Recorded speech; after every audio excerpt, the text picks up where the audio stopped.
adlaw. Wala untay muluaw nga anino sa mga kamingaw. Karon ning nagkahinandas matugnaw nga kahaponon. Muabot na usab ang laing mamingahong kagabiyon. Di ba ilhan nga duol ng panahon nga kita magkalangyo?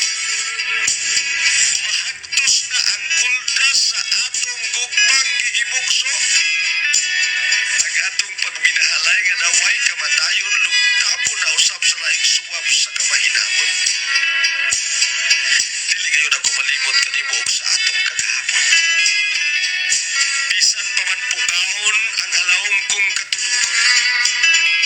Sa mga damgog daman, sa mga kaagit ang haladumon. Magpabilin kining basuni sa kasing-kasing kong malaumon. Mas malimot patingali ang adlaw paghalok sa iyang salubanan. Mas malimot patingali ang dagat paghalok sa iyang lapyahan. Ug mas malimot patingali ang tubig pag-agas sa iyang tinubdan. Ug labaw pa malimot tingali pag-awit ang mga kalangam. Apan ako, samtang mahinugaw pa ang akong ginhawaan. Dili ko gayon ikaw mahimong makalimtan kaya ang imong pangalan nahipatik sa basahon sa kasaysayan sa akong kinabuhi.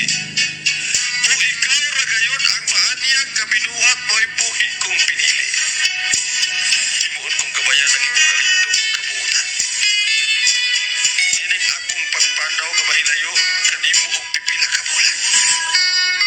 Aron nga sa akong pagbalik, ako lang gihapon sama sa pagikan. Sama sa akong pagbalik, ikaw lang gihapon ang kanhi akong italingnan. Isaan ko kanimo nga ikaw gayon ang akong mahalulong panggaon. Iguban ko kanunay sa akong pagkatulog ang madanihon mong bayon. Og sa matag pamasipa sa sayong kabuntagon, ikaw akong lantahon. Diha sa halayong pana